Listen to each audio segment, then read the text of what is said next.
Halika samahan niyo ko tuklasin ang mga katangian ni Aries sa taong 2024. Matapang, determinado, tiwala, masigasig, maasahin sa mabuti, tapat, magandangin mga kahinaan, walang saga, moody, maikli ang ulo, pabigla-bigla, agresibo mga gusto, mga komportableng damit. Pagkuha ng mga tungkulin sa pamumuno, pisikal na mga hamon, individual na sports hindi gusto, hindi aktibo, pagkaantala, trabaho na hindi gumagamit mga talento ng isang tao araw. Martes kulay-pula elemento, sulong pinakapatugma sa Leo, Libra, Sagittarius at Aquarius maswerteng numero, 1, 8, 17 bilang unang sign sa zodiac. Ang presensya ng Aries palaging minarkahan ang simula ng isang bagay na masigla at magulong. Patuloy silang naghahanap pabago-bago, bilis at kompetisyon. Palaging nauuna sa lahat mula sa trabaho hanggang sa mga social gathering. Salamat sa naghaharing planeta nitong Mars at sa katotohanang kabilang ito sa elemento ng apoy, tulad ng Leo at Sagittarius. Ang Aries ay isa sa mga pinaka-aktibong zodiac sign. Likas na sa kanila ang kumilos, minsan bago nila pag-isipang mabuti. Ang araw sa napakataas na dignidad ay nagbibigay sa kanila ng mahusay na mga kasanayan sa organisasyon. Kaya bihira kang makatagpo ng isang Aries na hindi kayang tapusin ang ilang bagay ng sabay-sabay, madalas bago ang lunch break. Ang kanilang mga hamon ay nagpapakita kapag sila ay naiinip.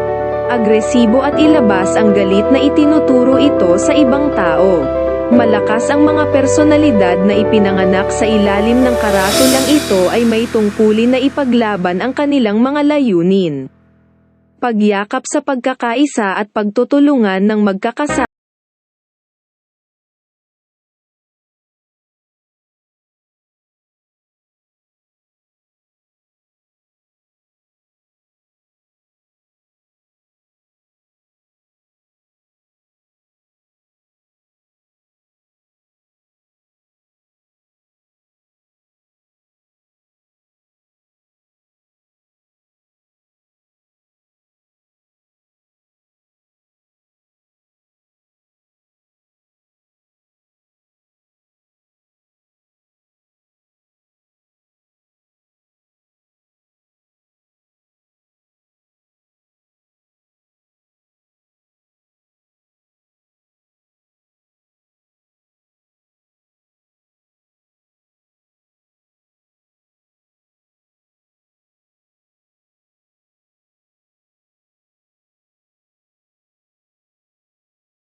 Kung napakaraming mga paghihigpit ang dumarating sa kanila.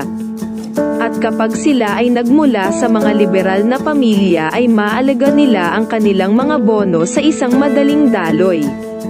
Kahit na hindi ito ang kaso, gagawin nila ang mga obligasyon sa pamilya kapag kailangan nilang alagaan, hindi kailanman tatanggihan ang karagdagang trabaho na parang walang katapusan ang kanilang pool of energy. Pag-ibig at pagpapalagayang loob ng walang takot sa inisyatiba. Ang Aries ay maaaring matigas ang ulo na habulin ang paksa ng kanilang pagnanais ng ilang sandali. Magiging malandi, may ngipin at madamdamin, lumalaban para sa pag-ibig bilang kanilang pangangailangan na kailangang makuha. Kapag sila ay umibig, magiging mahirap para sa kanila na balansehin ang kanilang madamdamin. Proactive na panig, na may magiliw na emosyon na dala nila sa loob. Maaari itong humantong sa mga salungatan at pananakit, dahil lamang sa kailangan nilang protektahan ang kanilang mga puso. Hindi tinatanggap ang kanilang sariling pagiging sensitibo. Kapag sinusuportahan sa malambot na lugar na ito ng puso. Ang pinakamahusay sa Aries ay may posibilidad na magningning at sila ay nagiging mapagmahal, mainit at madamdamin. Na maipakita ang kanilang pagmamahal sa pamamagitan ng araw-araw na mga gawa ng kabaitan. Napakahalaga ng sexual compatibility sa kanilang matalik na buhay. Dahil kailangan nilang malayang ipahayag kung sino sila at magkaroon ng problema sa pag-unawa sa anumang uri ng pagkabigo.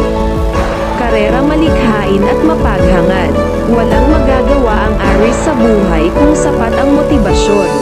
Handang harapin ang mga hamon, mabuti sa mga oras ng krisis. Sila ay mga innovator na mabilis maubos ngunit maaaring magbigay ng inisyatiba ng enerhiya para sa anumang uri ng pagsisikap at layunin. Kapag bumuo sila ng ilang taktika at kamalayan sa mga pangangailangan ng ibang tao, sila ay nagiging hindi kapani-walang mga tagapamahala at pinuno. Na may talento upang bigyan ang iba ng lakas at dahilan upang ipaglaban ang isang ibinahaging layunin. Pag-unawa bago mo husgahan ang iyong Aries sa pagiging masyadong mapagmataas at mahirap pakitunguhan, tingnan kung saan namamalagi ang kanilang sensitibong core. Kapag naunawaan mo na ang kanilang emosyonal na kalikasan at natuklasan ang mga paraan kung paano tumibok ang kanilang puso, lahat ng iba pa ay magmumukhang hindi mahalaga at madaling hawakan. Malaki ang mararating ng isang magandang salita at hanggat iginagalang mo sila at ipinaalam sa kanila na ginagawa mo ito, wala silang dahilan para magmadali sa alitan.